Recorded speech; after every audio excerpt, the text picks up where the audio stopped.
Heute folgen wir mal den Spuren des Siebenkreuzlewegs, der zwischen Albstadt-Ebingen und Meschede liegt. Wenn wir daher kommen, dann kommen wir immer auf den Parkplatz dahin. Der liegt, wenn man jetzt von Ebingen Richtung Meschede fährt, nach der zweiten Haarnadelkurve, geht es links einmal nice. Da steht ein Schild an, Sandgrube. Also Richtung Sandgrube rauf und dann hierher. Und da finden wir meistens einen guten Parkplatz. Jetzt ist es morgens 11:30 Uhr. Ihr seht ja, da ist nicht viel los. Und auf dem Schild dahin steht ja Siebenkreuzleweg 200 Meter. Das schaffen wir, auch ohne viel zum Schnaufen.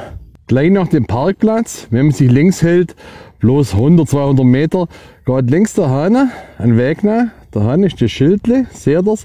Und da steht auch da der Siebenkreuzleweg. Und gleich nach dem Schild fängt der Siebenkreuzleweg auch an. Das seht ihr, die Läuse da im Steu drin, das ist das Imposanteste im ganzen Werk. Dazu sage ich nachher noch mehr. Ich weiß jetzt nicht, ob man es genau sieht, aber das da ist, seht ihr, wie Weiche bei Schienen. Und der ganze Weg zieht sich danach mit den Spuren. Ich versuche das jetzt ein wenig zu verdeutlichen, das Bild ist jetzt ein wenig kruckelig, weil ich da jetzt beim Laufen filme. Und wie holprig das da ist. Das ist ein Wahnsinn, wie die Wagen da damals raufgefahren sind. Es muss ein unglaubliches Geruckel gewesen sein. Ganz schön durch diese Läuse da. Guck da mal nach.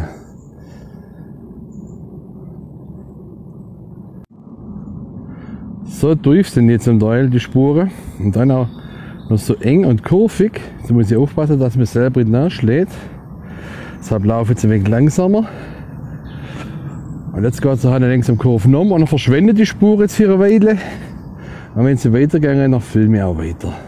So, hier seht ihr uralte Wagenspuren. Und wenn ihr ganz genau nachloset, dann heiratet er auch, da geht es ganz steil nach. Also hier, was soll ich im Wagen fahren im Winter? Halleluja, genau, dann heiratet er auch. Da unten ist Ebingen gleich dahin. Der moderne Sound zu vierrädrigen Fahrzeugen. Hört ihr's? Hier heute und dann damals hier Pferdegewirr etc. ganz anders.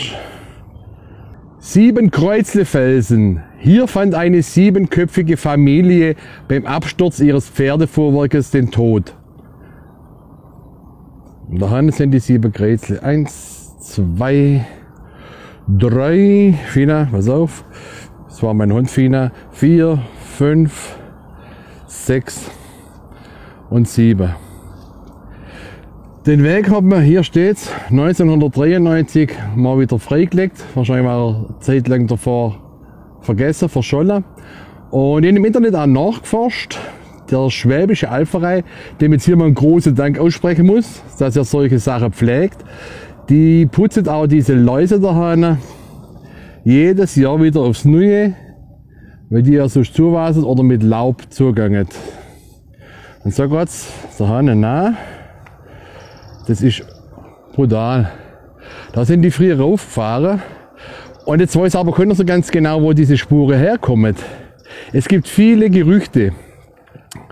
Und ein Gerücht davon ist, dass es schon damals von den Römern gemacht worden ist, dass die diese Straße, diesen Weg hier angelegt haben mit den tiefen Läusen, mit den tiefen Spuren.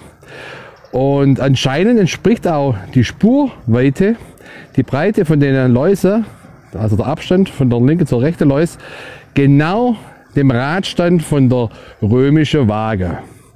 Also ich kann mir vorstellen, dass das stimmt. Und heutzutage, der hat sich keiner mal die Arbeit machen, solche Dinger rein zum Hauen. Und da, wo jetzt Caro nachläuft, das sind Trittstufen. Ich weiß nicht, wieso man die gebaut hat. Waren die jetzt für die Pferde? Waren die jetzt für den Fuhrmann, dass er Pferde hat führen können? Keine Ahnung, aber es ist einfach beeindruckend. Das kann man jetzt hier auf dem Video wieder so festhalten. Das sieht so flach aus, aber es ist deutlich steiler, wie es aussieht. Vor ungefähr 25 oder 30 Jahren haben mir ein Kamerad von Ebingen von dem Weg erstmal erzählt.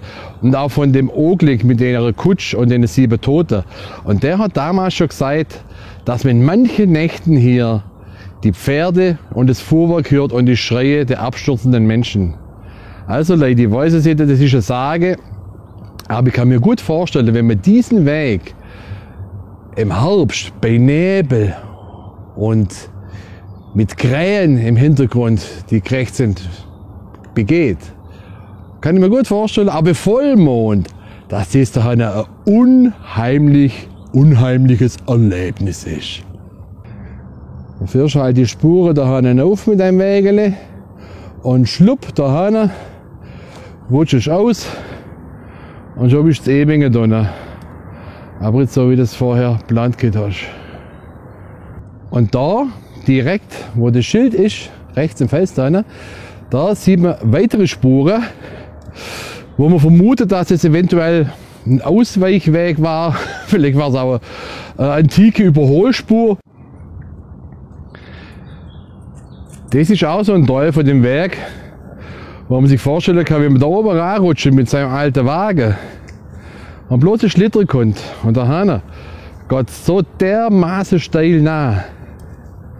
Ich laufe jetzt ein wenig weiter rauf, dann kann man es besser sehen, dass da nicht viele Wege, wie vorher schon gesagt, so unten angekommen sind in Ebingen, wie sie es ursprünglich vorgehabt haben. Oder auch oben in Meststätten.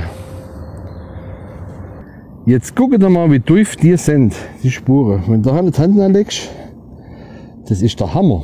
Das ist echt brutal, wie tief die sind. Und wenn du da mit so einem alten Wagen aufgefahren bist, ja, hallo die Waldfee. Also da sind mit Sicherheit mehr wie 7 Leute ums Leben gekommen über die Zeit. Da im Winter glatt, nass, Laub, puh. Da rechts ist auch so unheimliche Stelle. Wow. Also da wird ich mit dem Wagen nachfahren. Jetzt gucken wir, die geht ja noch steiner nach, wie das, was wir vorher gezeigt haben. Sieht man mal wieder mit der Kamera nicht so gut.